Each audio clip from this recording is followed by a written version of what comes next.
What's going on, guys? So today we're going to be talking about the crazy real estate market that we're experiencing right now in 2021. I mean, it's been nothing short of chaos. You know, we've talked to many of our mutual friends in the business, and nobody's ever seen a market like this. So what we're wanting to communicate in today's video is a couple of strategies and a couple of suggestions that I think will help you achieve the ultimate goal of getting your offer accepted.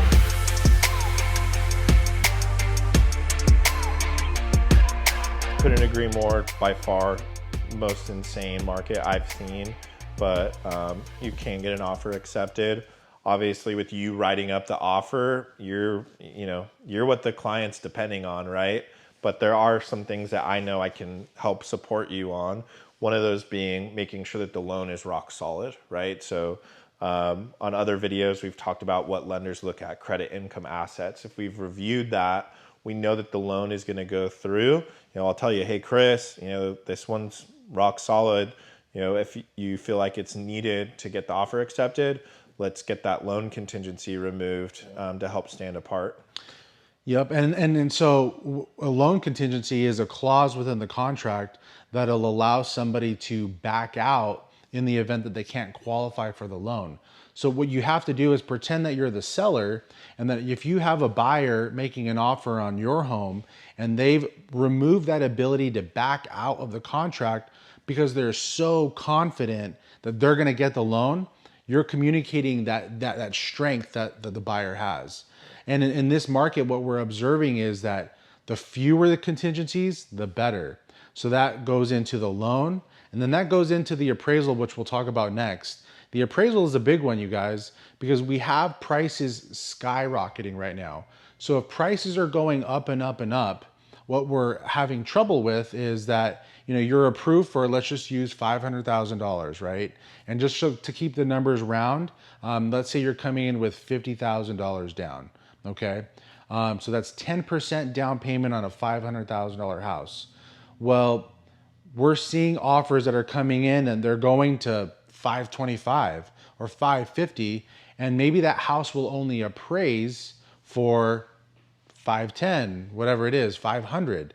So Cole and I were talking the other day, and I wanted to discuss what do we do in those situations and how can we structure the offer to be competitive. Right. Yeah, I think we start just by knowing with what we have to work with the client, what the client's comfortable with, right?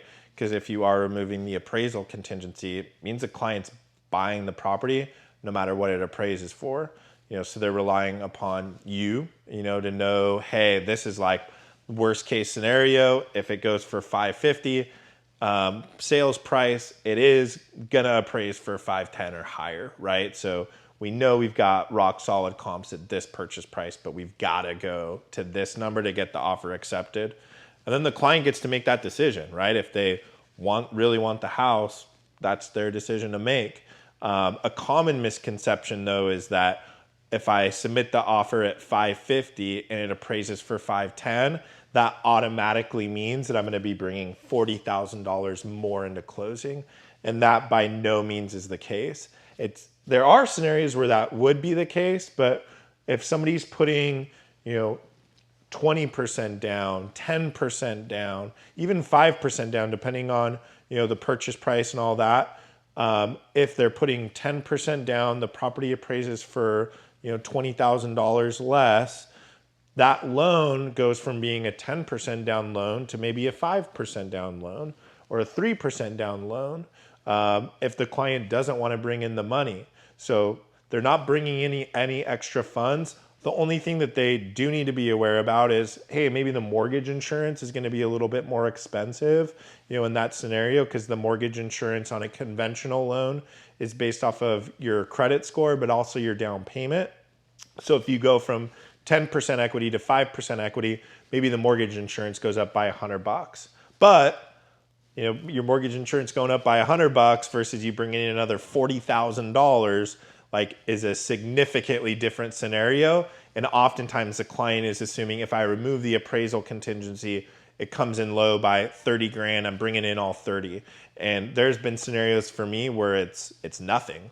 Like those are larger down payments, but you go from, oh, I was going to do, 40% down, it appraises low. Now I'm doing 30% down. It's like, okay, well, so what? Like, you're not bringing in any more money or anything like that. The terms of the loan don't change. There's no mortgage insurance. Obviously, that's an extreme scenario. Every client's going to be different. But if you're putting some money down and the property doesn't appraise, it might change the mortgage insurance, but that's it. And if you are like a vet, for instance, or you are doing minimum down, like a 3% down, I know there's other things you can do in the contract, like say, hey, we'll pay up and above by $10,000. That way, if you're doing 3%, I don't know if you like how you're doing that in your contract, like a scenario like that with a vet or somebody who's doing 3% down. Would you do like, an appraisal gap of $10,000 if the client's got the money? Yeah, I mean, we're going to do what the client's comfortable with. So if they're comfortable with knowing that, hey, in the event that they're paying $500,000 and the appraisal potentially could come in at 450, then we're stating upfront to the seller that, hey, we're committing to X dollar amount above and beyond that 450. So let's say the eventual price would be 460 if we're putting down an extra $10,000. So yeah, that's something that we would communicate up front.